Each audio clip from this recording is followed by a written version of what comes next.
In 2010, the Hopi Reservation in Arizona experienced a heavy rainfall event. Severe drought conditions had parched the land so badly that they could not absorb the extreme rainfall. The storm filled drainage ditches with sand, damaged roadways, and caused rock slides, which closed the main road to the village. The storms also damaged power lines, telephone lines, water pipes, and sewer pipes.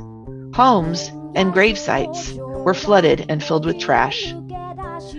The Hopi First Mesa Consolidated Village spent $930,000 to repair roads, telephone lines, water systems, and sewers. The Climate Science Special Report, Volume 1 of the 4th National Climate Assessment included projections of an expected increase in certain extreme events, severe storms, and major flooding. The entirety of the United States will be affected by more severe storms and flooding. Severe storms will include both increased rainfall and snowfall. An upward trend of tropical cyclone activities, including North Atlantic hurricanes, and more variable thunderstorm events is expected. These events mean stronger winds, hail, and tornadoes. These storm events trigger flash floods, prolonged flooding along rivers and streams, and coastal flooding. Dangerous conditions are more likely in areas exposed to sea level rise. Sea level rise can be related to increases in storm surges, earlier snowmelt, or human-caused changes to landscapes. More severe storms and floods will cause landslides, mudslides, and erosion. These graphs show the number of 100-year floods increasing this century. Health impacts from storms and flooding are as significant as the events themselves. Storms and flooding cause injury and death. Floods are among the deadliest weather-related hazards. Only heat is deadlier. Flooding caused over 4,500 deaths in the United States between 1959 and 2005. Impacts from flooding are compounded by development in floodplains. Urbanization and land use changes can compound these risks. People in regions already flood-prone are at the highest risk. Mental health impacts can include post-traumatic stress, depression, anxiety, and grief.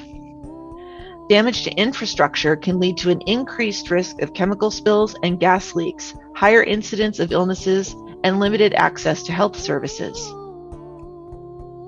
Weather disasters trigger secondary exposures. Flooding and other storm damages can lead to mold in buildings, which worsens indoor air quality.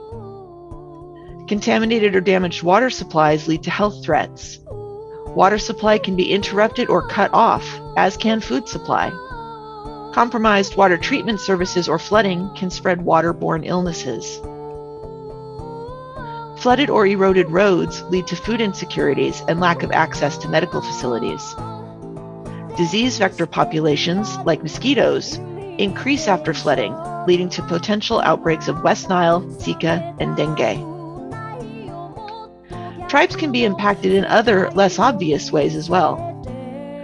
Public services and infrastructure are disrupted or damaged by storms and flooding. Cultural and historical sites can be damaged, destroyed, or displaced. Closures impact schools and businesses. Economic damages can include long-term recovery and the costs of response. Homes and businesses suffer structural damage. Wildlife habitat and waterways can be damaged, polluted, or destroyed by flooding and storms. Culturally important or sensitive species may be lost or displaced. The ability to fish and hunt may be diminished.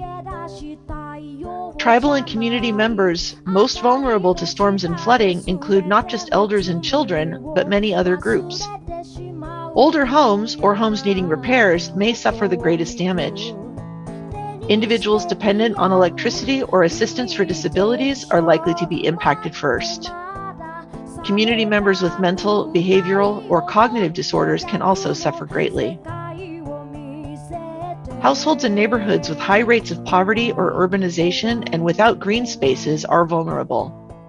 These same areas also house people without access to health care and health insurance. Many of these populations are also dependent on public transportation, which is often shut down during extreme events. Tribes with greater sensitivity to storms and flooding tend to have a greater proportion of vulnerable individuals, a high number of residences or critical facilities located in floodplains, a high percentage of land covered by impervious surfaces, poor road conditions, poor hospital or emergency care access, or greater economic hardships. Sadly, some tribes are already faced with major decisions about how to prepare for more severe storms and flooding caused by climate change and other factors such as urbanization. Recent floods in Nebraska and other parts of the U.S. have devastated indigenous communities like the Ponca tribe, which declared a state of emergency in 2019. Tribes are considering many strategies to prepare for storms and flooding. Green infrastructure and wetland preservation plans support nature's ability to manage flooding, runoff, and erosion. Tribes may restrict development in high-risk or post-disaster areas to reduce losses. This can be part of flood mitigation and transportation resilience planning. Tribes may seek assistance, grants, and other resources from federal agencies for this kind of planning and emergency management. Tribes can build psychosocial resilience skills for individuals and communities to be prepared to care for themselves and each other in future disasters.